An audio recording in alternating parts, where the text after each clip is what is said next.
station. How do you spell dysfunctional? Jets, Jets. Hit the open, baby. Live from the Anajar and Levine Accident Attorney Studios. The man your man could smell. Theo Dorsey is theoretically speaking. But are you a different animal and the same beast? Streaming live on YouTube. You're gonna break up with me because of what I do on the radio? Here's Theo Dorsey.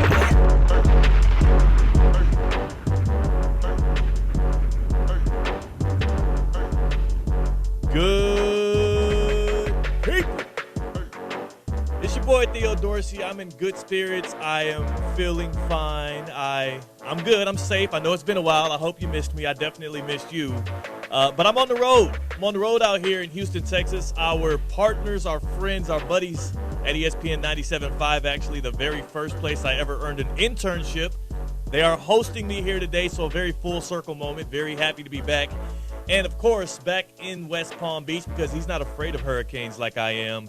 He has no fear in his blood, no fear in his veins, and, in fact, he has the second-best quarterback in the league steering the ship for his team. It's C-Cat on the ones and twos on the other side of the glass. How you feeling on this Victory Tuesday following me not talking to you since your Ravens did the big one against those Bengals? Yeah, long time no talk. I'm still buzzing over Lamar Jackson's stiff arm, that Bengal to the turf. Fire it across his body against all football rules for a touchdown. Yeah. Oh, it felt good. Yeah, man, and you know what? Maybe we lead with that because there's nothing else going on right now in the NFL, right? Like, I mean, the Ravens getting revenge from Sam Hubbard because if you remember, that's the same Sam Hubbard who in the Tyler Huntley playoff game had the fumble 6 on y'all to shut everything down. It's the same guy. Lamar Jackson said, yeah, I ain't Tyler Huntley, buddy. I ain't Snoop. It's big dog season, and he made him look foolish. And it felt better with Kevin Harlan on the call as well. It feels like he's always attracted to those crazy games. That felt good, and I'm a Ravens fan, but Jets fans woke up with some big news. Oh, man. Here's what I don't understand about the Jets. Why do you keep playing in our face? It feels like they're doing what every single LeBron James led team does, and that's try to put on this facade like every decision that goes on in our organization doesn't run strictly through one guy, and that's 23 when it comes to LeBron James. Aaron Rodgers fired Robert Saleh this morning. The Jets didn't do it. Joe Douglas apparently didn't do it because the owner for the Jets, he came out in protection, I guess, of Joe Douglas and said this was all Big Woody making this shake, getting Robert Saleh out. But the 2-3 Jets, who are one win away from being the lead in their division in the AFC East, they fire Robert Saleh because clearly the problem with them wasn't the fact that Aaron Rodgers threw 3 interceptions, including a pick 6, in a 6-point loss to the Vikings out in London. It wasn't the fact that, yet again, the offense has been a unmitigated disaster, bottom 10 unit in the league, whereas the defense, which Robert Saleh is the mastermind of, is once again right amongst the top when it comes to competence, when it comes to EPA per play, and also when you just look at the eye test, the way that they were able to restrict the Vikings offense that had been guns blazing this season so far. It wasn't that. It was all Robert Saleh, and it's all because Aaron Rodgers apparently didn't like the guy enough, or he didn't cater to Aaron Rodgers' needs enough. Were you watching that broadcast? It was an early morning one out in London. I think a 9:30 kickoff when the Vikings and Jets played. Sure was. One of the things that stood out to me is they keep reemphasizing that this year Robert Saleh has decided he's going to be in all of the quarterback meetings, right? He's going to try and hover around Rodgers and the rest of the quarterbacks to get a good feel for them, to build a better relationship with Rodgers. And obviously it didn't work out. But even when I was watching that broadcast and listening into that fact and the fact that I've heard them say it on multiple broadcasts this year, it struck a chord with me because it helped me to realize who really has the keys and who really drives the ship out there in New York. And if it wasn't telling enough based off the fact that a guy like Nathaniel Hackett is still the offensive coordinator out there, if it wasn't telling enough that all of Rodgers' lackeys when it came to receivers or players that he liked are either headed to New York or in New York right now, it's clear and obvious that Robert Saleh knew his job security was strictly tied to one dude, and that was number 8. And now everybody's trying to act like that's not the truth. Everybody's trying to act like he's not culpable, and I'm not a damn fool, C-Cat. Like, I've had it up to here with the Jets, Aaron Rodgers, and the whole organization. I'm a little ticked off because I was foolish enough to say the Jets would win the AFC East this year. And even after the London loss, I was feeling good about my pick. I'm like, maybe they figure some things out. Maybe they go out and trade for Devontae Adams. But then I realized that this is a franchise that is now not just impatient, but the word I would use to describe them boys out there is starving. Yeah, that brother's starving. And I appreciate the tidbit there from X. That's what it is right now. They're a starving organization. It's been 13 years since they've made the playoffs. It's been longer than that. When was that when Joe Namath brought them the Lombardi Trophy? Was that like 1969, 1970? A while back, yeah. Yeah, that was a long time ago as well when Joe Namath made that promise, that proclamation, that prediction, and delivered on it. Broadway Joe, who's out here in Palm Beach County, who hopefully is listening right now as we just continue to pile on an organization that I hate to be that guy overreacting on a Tuesday, but I feel like the Jets season is now officially over because they're out there scrapping for answers when the answer feels clear and cut. You got a 40-year-old quarterback that inspires nobody in that locker room, that's been undermining his head coach since the start of this season, including in their one game that they looked competent, that they looked good.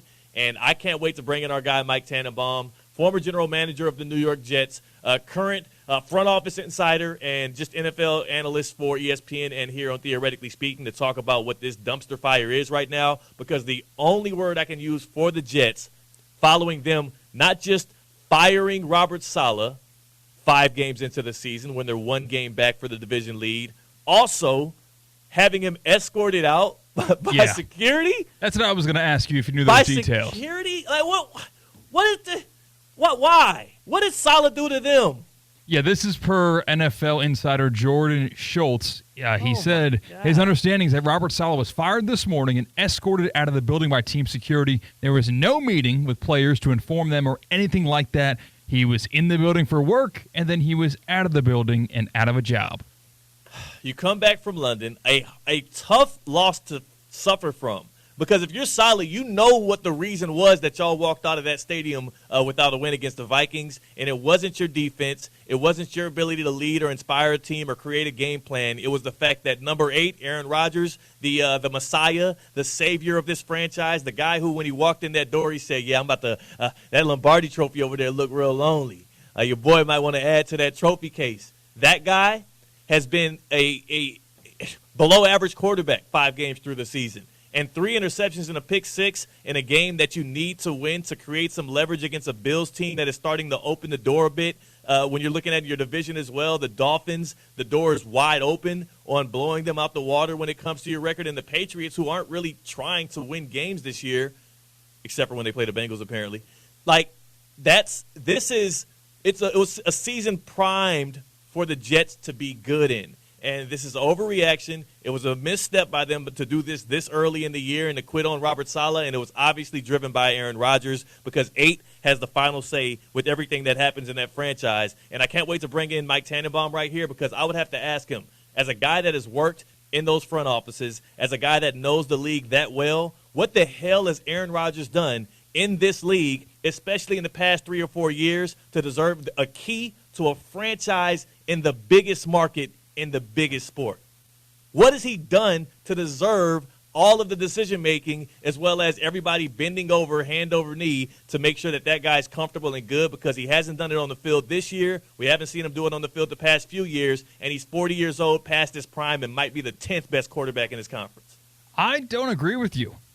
Not in the fact that Aaron Rodgers deserves to have the say, but I don't think this was an Aaron Rodgers blanket decision. This feels like an ownership who is panicking. They see they've got an old quarterback. They saw how old their quarterback was in London when he was crawling around in the prone position after a hit, and you saw that Achilles injury, after losing him for a full year, he aged like milk the past couple of years, and they are in a immediate win-now mode. And it was a panic move unjustly. Starting 2-3 on the season, 2 of those 3 wins were against considered good teams. The 49ers on Monday Night Football to start their season, and the last loss was against an undefeated Vikings team. It was a panic mood from ownership, in my opinion. Here's the problem with that theory. Everything I've seen for the past 2 years, it feels like things run through Aaron Rodgers. I would believe it was just an ownership move if there was a history of Woody Johnson firing coaches midseason. He's owned that team for 25 years. Big Woody has been in charge of that franchise for 25 seasons, and this is the first time he's ever fired a coach in the middle of a season, and he does it 5 games in. And also, look at everything else that has gone on with that organization and tell me that number 8 doesn't have his handprints all over it, including the fact that if you're looking for a scapegoat, if you're looking for a reason why the Jets have not been good this year, look no further than look, EPA, estimated points added per play. It's especially 5 games into the season, it's very accurate in depicting, hey, this is a good unit, this is a bad unit. The Jets offense right now is 22nd in EPA per play. Expected points averaged by each time you go out there and snap the football. That's not Robert Saleh's, his jurisdiction, if you will. That's Nate Hackett, the offensive coordinator, who is undoubtedly tied to number 8. The defense, on the other hand, number 5 in EPA per play.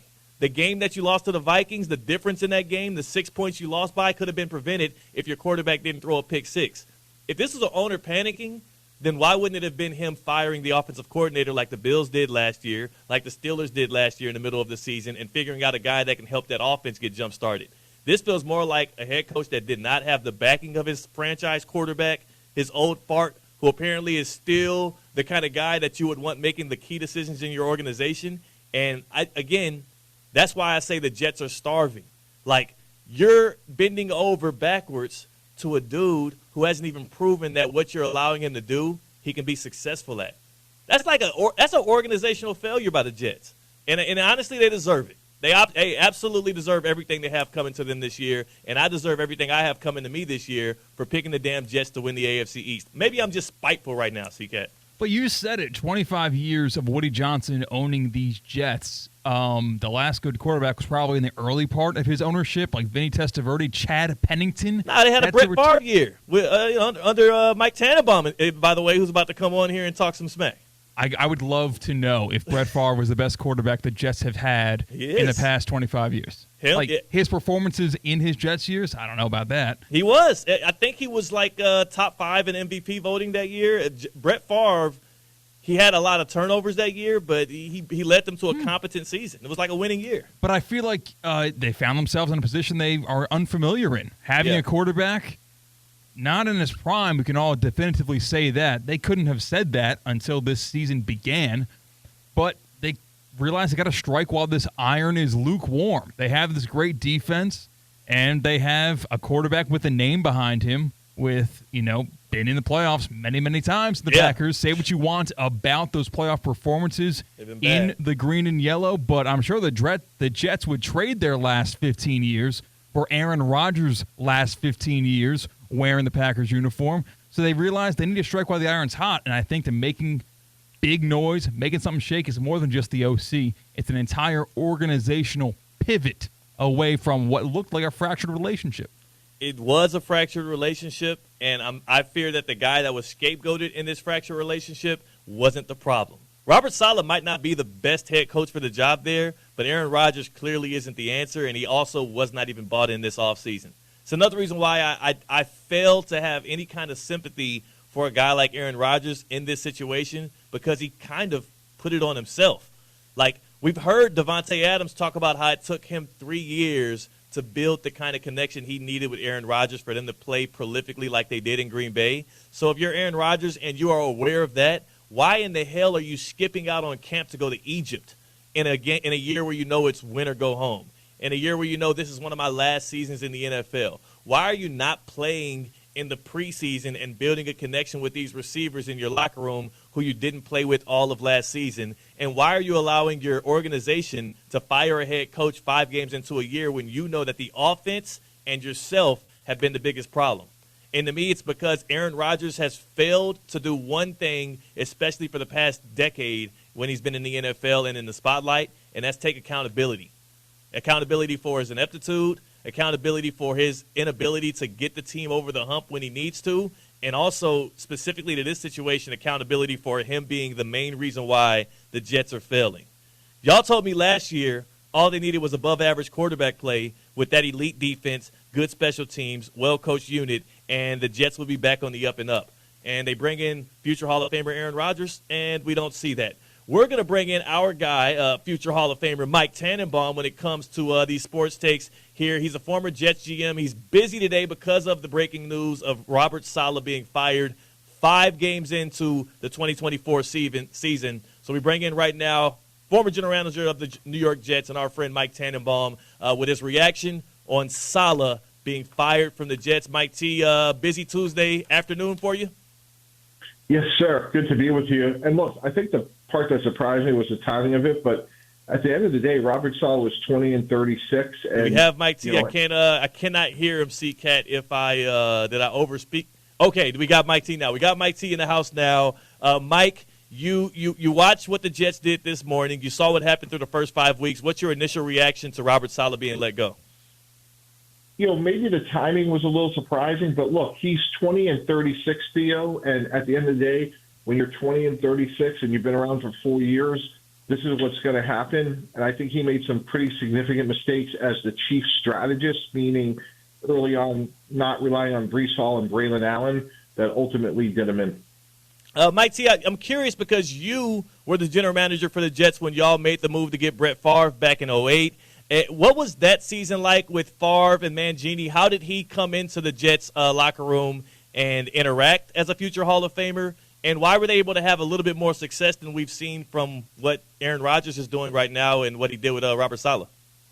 I think part of it is, right now, I don't think, Aaron Rodgers is 100%, but that doesn't mean you can't win with him. We saw him play very good against New England on Thursday night. And again, I think when we had Brett and he was healthy, he played very well. And I just think Aaron coming off of the Achilles, it's not going to happen overnight. And I think part of what Robert Saleh could have done a better job of, Theo, was saying, hey, let's pass it 15, 20 plays a game, rely on the defense, rely on a good running game, and by November and December we'll be hitting our stride. Now, Mike T, do you really believe Aaron Rodgers was the one that had the control over I said a Freudian slip there, that Robert Saleh was the one that had the control over how much the offense was passing or really anything that Aaron Rodgers was doing? Because from the outside looking in for the past 2 years, it feels like Rodgers is making not just personnel decisions, but he's the head of the offense as well.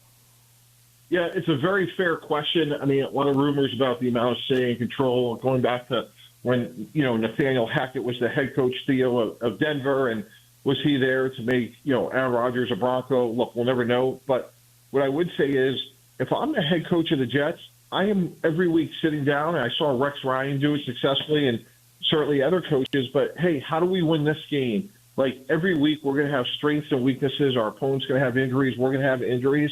And that's the part to me that was disappointing. We didn't see sort of that game plan specific strategy. And I would bring Aaron Rodgers in as part of those conversations to say, hey, look, you're not 100% right now. We're playing a really good Viking pass rush. We can win this game, but let's all buy into the fact that we got to run the ball a lot more. Who do you think is most accountable for the fact that the Jets have started the season off at least, below expectations for them? Well, ultimately, it's the head coach. The buck stops with him. Aaron Rodgers could be playing better. There could be certainly better play calling, but when you sit in that seat, this day is going to come. You know that. And again, when you're 20-36, that's what happens. And certainly, is the roster perfect? No, but there's a lot of good players on that roster, and I think the head coach could have done a better job to get this team ready to go. Now, I'm curious too for you, how weird is it seeing the Jets, that organization that you worked for, you know them well, actually firing a coach 5 weeks in, like that? We've never seen them do that with the head coaching position. It's weird. It's disappointing, just from a standpoint of, this is a team that had high expectations, and clearly, they're not fulfilling them, and it's definitely disappointing to see.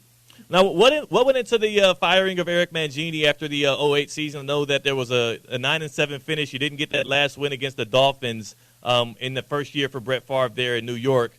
Why did Mangini? Why did y'all feel Mangini was culpable there? And is it any similar to Robert Saleh not being able to make good on the future Hall of Fame quarterback in the locker room? I could just say, in our situation, we felt like the team didn't get as far as it could have. And Woody Johnson and I made that decision and felt like a guy like Rex Ryan could take us further. And that's a decision, Theo, that obviously worked out well. We got the back-to-back championship games. Coach Mangini got hired within weeks with the Browns. And we just felt like where we were, we could get further with a different head coach. Got you on that. And then the last question I'll have for you with this. With that move being made midseason and you saying it's a bit weird, is this a little bit of signaling? Because we heard it from Adam Schefter. This might be Aaron Rodgers' last year. Is this a bit of signaling from the Jets organization that they feel this is their last hurrah, their last chance to actually try and win a Lombardi trophy with Aaron Rodgers as their starting quarterback? Well, I think what it says to us, Theo, is that, hey, let's do something. Let's shake things up. If we beat Buffalo at home, a team that looked very vulnerable against Houston, we're in first place. So I do think there's, a little bit of, hey, we're going to create a sense of urgency, and this season isn't over yet. Mike T, appreciate you pulling up on us on this Tuesday. I know you got a busy TV schedule because of this huge news here. So we'll look forward to catching up with you next week. Okay, thanks so much, Theo. Really appreciate it. Yes, sir. That's my guy, Mike T. Joining us on the Baptist Health Hotline is every single time he pulls up on us, it's presented by Eisner Amper. And when he's on that Baptist Health Hotline, he spits facts. Mike T spits facts. He talks what he knows. I have to kind of believe him. Not only is it weird that the Jets made that move midseason like that, it does show that ownership might have felt this was inevitable down the line at some point, and they said, let's just rip the Band-Aid off. Now, having him walk off with security is a little bit weird, a little bit stressful. I have not been fired. So I don't know what that feeling would be like, but I also think if I were to be fired and they tried to walk me out with security, C-Cat, like I would have – how like when people you get angrier when somebody says, are you mad? Yes. And you're not even mad? I think that would escalate the situation for me. I know. Getting fired and have your things in a box. Yeah. And security walks you out because you can't steal anything, like as if I'm going to steal that roll of tape or those paper clips. Yeah. Yeah. I mean, again, if he were to steal anything from that team or that organization or that building that they would benefit from not having anymore, maybe it's his former OC, Nate Hackett.